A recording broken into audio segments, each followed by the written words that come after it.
Welcome to my little deficit vlog. Okay guys, this is a new series I'm going to be starting. I'm starting an 8-week calorie deficit today, and the last time I did this was in April 2024, and I did a lot of documenting of that deficit on my IG. I actually created like a whole IG highlight because I posted so many documentation stories. So this time I was like, I'm just gonna create a YouTube series so I can go into a little bit more depth and share my experience with you guys. So I am currently fluctuating between like 147 to 149 pounds. That's kind of what I've been maintaining at for like the last 6 months. And my goal for this calorie deficit is, and I don't really want to put like a super strict number on it because I feel like it's more about how you feel. Like I'll kind of just know I'm where I want to be when I get there kind of thing, just based on how I feel in my body and in clothes, etc. But if I was to like put a rough number on it, I'm kind of aiming for around 5 pounds. So if I can get to around like 143, 144, I feel like that's where I'm gonna feel like a really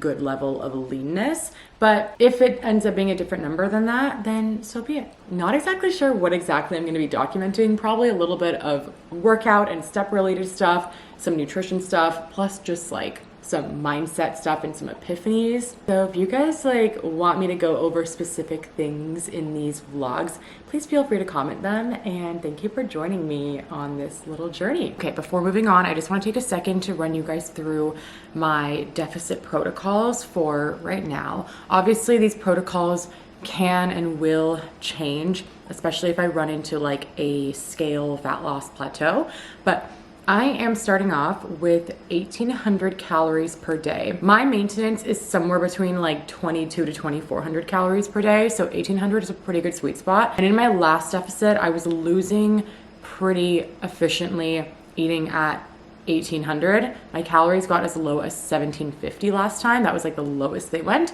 So because it's only an 8-week cut, it's gonna be like a pretty quick one. Like 8 weeks does go by pretty fast, hopefully. I'm just gonna start right at 1,800 so we can just get the ball rolling right away. And then when it comes to training, I am gonna be training 4 days per week. I am gonna be following the gym intermediate program that is part of my Hey Girl Challenge for January. I run challenges 1 to 2 times a year, and it's super fun because we have like a huge community of girls that join. Then for steps and cardio, I am gonna be starting with a step goal of 8 to 10,000 steps per day. Again, this is the same step protocol that's part of my challenge, so I'm just gonna be following that. And then the last couple of things are cardio, and then I also have some optional core I'm gonna be including. So for cardio, I have 2 optional cardio sessions that I give to the challenge girls, and I'm honestly just gonna do those. So it's gonna be 2 30-minute low intensity steady state cardio sessions per week. I usually do these either on the Stairmaster or like incline walk on the treadmill, but I might even like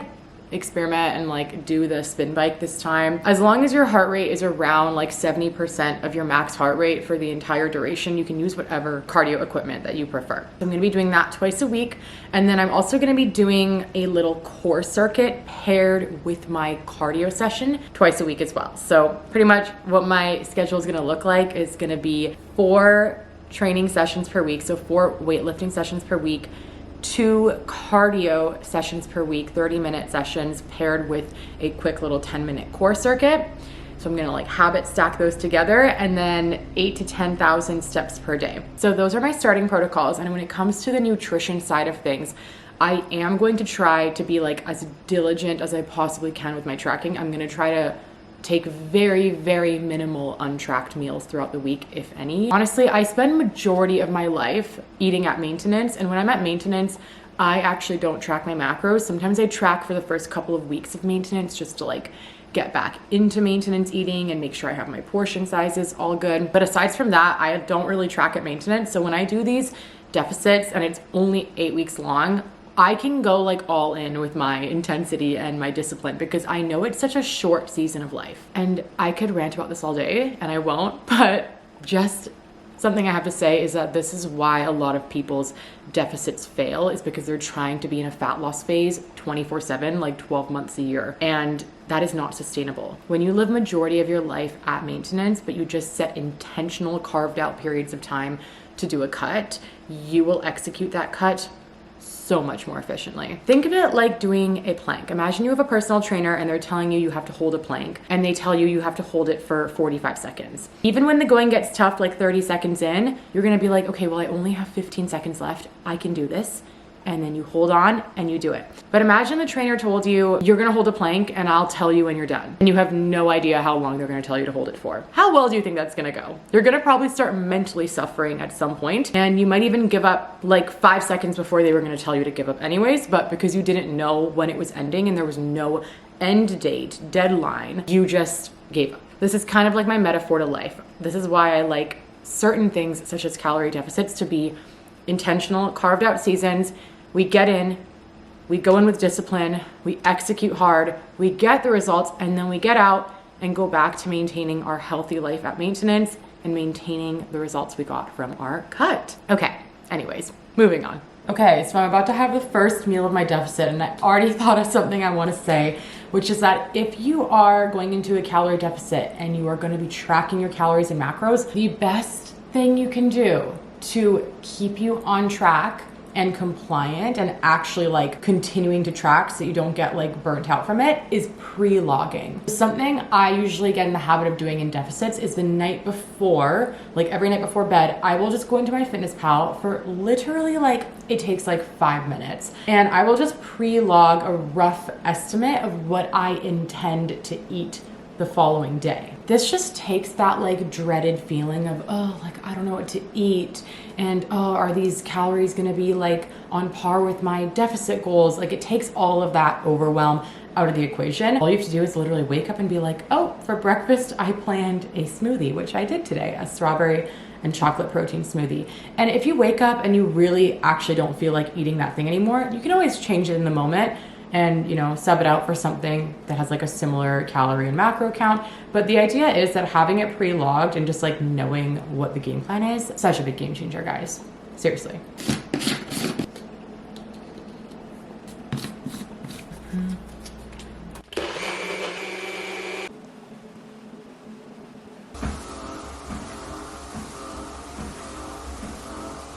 Hello, it is now Tuesday and I'm about to head to the gym to do my first lower body workout of the week. I just wanted to quickly run you guys through what I ended up having yesterday. So as I mentioned yesterday, my calorie goal is 1,800 calories, but I finished yesterday off at 1,721. So I actually came out a little bit short. For breakfast, I had that chocolate and strawberry smoothie just with like the protein powder and the frozen strawberries with some water. Super simple, by the way, but sometimes I like to keep my smoothies just like extra simple and like my shakes extra simple so that I have more room for like fun foods throughout the rest of the day. And then for lunch, I had a really yummy like Asian salad kit with some chicken breast that I marinated with smoked paprika, garlic powder, and Montreal chicken spice.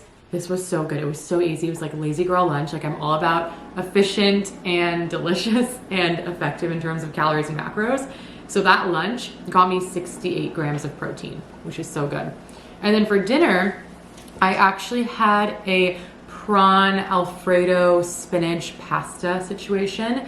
It came to 773 calories, gave me 41 grams of protein. Obviously a little bit of a higher calorie meal, but personally, I like to allocate majority of my calories towards dinner. That's just like kind of how I am. I feel more satisfied eating a bigger dinner and like my last meal of the day just being like the big hurrah.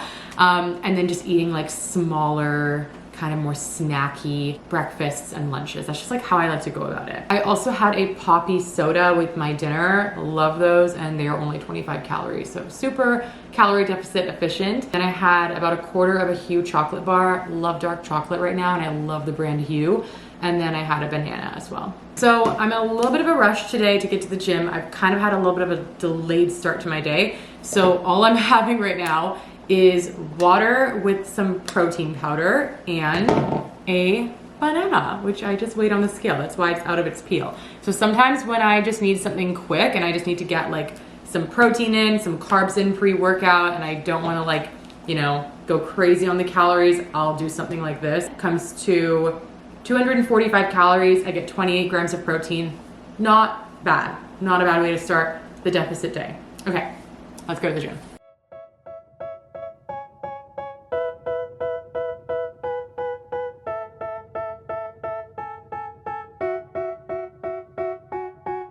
They tell me that I'm never gonna make it. They want me to do something that could make sense. They hate when I keep dreaming I'll be famous. I got all this potential that's deep inside of me, but they hate when you're successful cause they try to be. They sit there being judgmental because you're trying things, and they just want you to settle and do the right thing. So get a good job, don't slack off. Wake up every morning, make a good impression on your boss. Okay, so here's the little lineup. We have our athletic greens over on the left.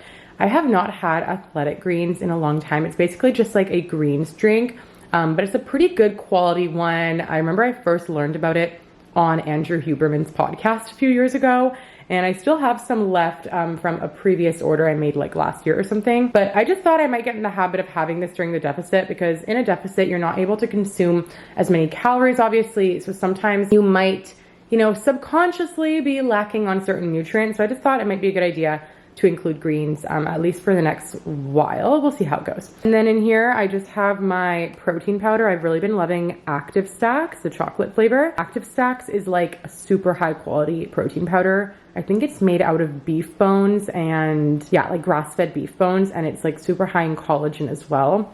So I don't know if you can see it. There's like a scoop of protein in here, about 45 grams. I measured it out. And I take it with me to the gym because right after my cardio / workout, if I'm working out, I will just like go to the water fountain in the gym, fill up the water fountain, shake it, and then drink it right away. And like, boom, 30 grams of protein right there, done. Like, I'm a huge fan of habit stacking, and I like to stack my protein immediately after my workouts, just because then it's just like such a quick 30 grams right in there. This is just water mixed with a little bit of OxyShred. OxyShred is not like actually a pre-workout. They actually call it a fat burner. However, I'm not someone who really like takes fat burners. I just really like the taste of OxyShred, and it does give me some good energy and boost for the gym. And it doesn't have beta alanine in it. And beta alanine is the ingredient in most pre-workouts that kind of gives you that like itchy feeling, which a lot of people like, but I hate. So I just usually take OxyShred. They taste really good. Honestly, why I'm taking them. I just really like the taste. Okay, and then this is my G2G protein bar. These are so good. In my opinion, these are like the best protein bars that there is. I've tried so many, and these are the best. They just have like such a good like texture, and they don't even taste like a protein bar. It honestly just tastes like you're eating like an oatmeal chocolate chip cookie that has protein. I'm just having half of it right now because the full ones are pretty filling, I guess. Like, it's a pretty big snack. They're like over 300 calories. So I'm just having half of one just to give me enough energy to get through cardio. Who are you to tell me how to live life? In these times it feels like nobody's right, yeah. So I'ma figure out what else we succeed, and then invest all of my time into that and proceed. I need whatever the hell could make me happy, and I don't think you have a clue. Okay, look at how perfectly that chicken came out. Like, this is literally perfect. It's like the perfect amount of cooked. It's not dry. It's juicy. It's flavorful. I'm just loving this quick little blend I have put together. So I just threw that chicken onto my Asian salad kit mix, and this is how it came together. So easy, so yummy, high in protein, and very calorie friendly for a calorie deficit. Hello guys, it is now a Sunday, so I have not vlogged for a few days, but I just thought I'd come in and kind of update you on how the rest of my week 1 in my deficit went, and also just update you on the scale data results from week 1. So movement wise, I did really good this week. I got all 4 of my weightlifting sessions in. I got both of my 2 cardio sessions in. I hit my step goal for the week. I had some days that I walked more and some days that I walked less, but I hit the 8 to 10,000 steps per day on average. Like, I hit over 70,000 steps for the week, so that's really good. Calorie wise, I was very accurate with my tracking, but there was 2 social event situations that happened this week that may have kind of thrown off the deficit a tiny bit. I'm not really too sure, because I did have to guesstimate my calories for those meals. So one of those was Thursday night. My boyfriend's mom, she's so wonderful and sweet. She threw me a little home-cooked birthday dinner situation. And how I handled that, and there's many different ways that you can kind of handle, you know, restaurant meals, social event meals. There's lots of different strategies. I actually go over these a lot in my 8-week challenges with my challenge girls. I have like a whole lecture on dining out and tracking. But the way that I went about it was I just left myself a big chunk of calories and then I went about the meal mindfully. So I think for the Thursday night dinner, I left myself 900 calories left over. And then when it came to the dinner, it was kind of like she just made a bunch of different things and then everyone made their own plate. It was like roast beef, sweet potato, like a little broccoli casserole thing. It was all like really good, pretty healthy stuff. But even though it's healthy, you still have to be mindful of portions because even healthy food can add up pretty quick calorie wise. So I made myself a plate. I ate till I felt satisfied. I definitely still had room for more. Like, it was so delicious. I wanted to go back for seconds, but I resisted that urge. So that's how I handled that dinner. And I feel like the amount I ate on my plate, I'll put a picture of it on the screen, was probably 900 or less calories, I would assume. And then she did also plan a little like Sunday, like ice cream sundaes dessert situation. She made like a homemade chocolate sauce and I actually opted out of that. So that was my big sacrifice. I had 2 bites of my boyfriend's just to kind of scratch the itch, but I did not have one myself. So I think that that was a good sacrifice that needed to be made, because if I had one of those ice cream sundaes, definitely it would have put me over on my calories. So is there a chance I still, went over my calorie deficit on that day due to that dinner that was untracked? Possibly, but I honestly don't think so, because I did not feel like very full from that meal. So I don't think it really put me over. The second event was last night, because it is Sunday today. So last night was Saturday night and I had a potluck vision boarding night with my girlfriends, which was super, super cute. By the way, I can put a little picture of how the vision boards turned out on the screen. And it was potluck style, so everyone brought their own appies. Because I didn't really know what everyone was gonna be bringing, I utilized the same strategy that I did on the Thursday night for my birthday dinner at my boyfriend's mom's. I just left myself about, I think it was 800 calories to kind of mindfully spend at the potluck. I also opted out of drinking that night, so most of the girls were sipping on like ciders or wine or something like that, and I actually just brought myself my own little poppy soda in the cranberry fizz flavor, which is so good. It's like the limited edition from the holidays. I don't think they even sell it anymore, but it was so good. So I brought myself a little cranberry fizz poppy, and when it came to the potluck, I grabbed one plate and I just mindfully created a little plate for myself, and that was it. I had the one plate. I did not go back for seconds. I nibbled on little bits of like the dessert that they brought out, but yeah, that's how I went about it. It was very mindful. I honestly still felt kind of hungry at the end of the night after that potluck. Like when I got home, I was like, oh, like I could eat right now. So because I felt that way, I feel like I did not overdo it at all. But with that said, could those snacks from the potluck still have brought me out of a deficit? Potentially. Anytime you're guesstimating, there's always room for a little bit of error. But with that said, I did my best, and that's really all we can do, is we do our best. We nail what we can nail. So I nailed the movement, the steps, the workouts, the cardio. I nailed my nutrition like 90% of the time, and then that 10% of the time, I just did what I could. With that said, now let's go over results from last week. So basically, the week before my deficit started, I weighed myself throughout that week 4 times to get an average of what my scale weight was at maintenance, like going into the deficit, and that was 148.7. And then this week, the week of January 13th, was my first week in the deficit. So I weighed myself 6 mornings this week, all under the same conditions, like after using the washroom, before eating or drinking anything. And I only missed 1 morning because I wasn't home that morning. And my scale weight average for week 1 of the deficit is 148.43.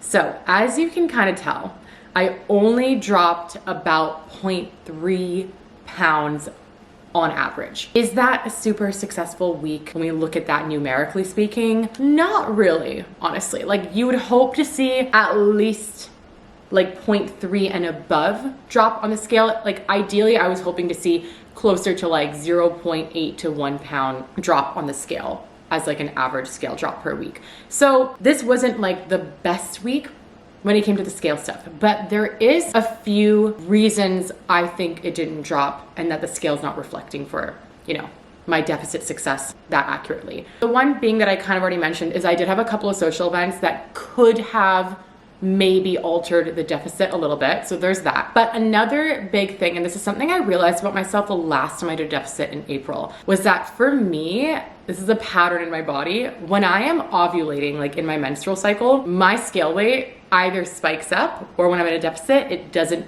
like it really struggles to budge down. I'm not sure why, but I know that this is common for a lot of women. When you're ovulating, sometimes the scale doesn't move or it even spikes. By the way, I know that I'm ovulating because I have not been on birth control for years.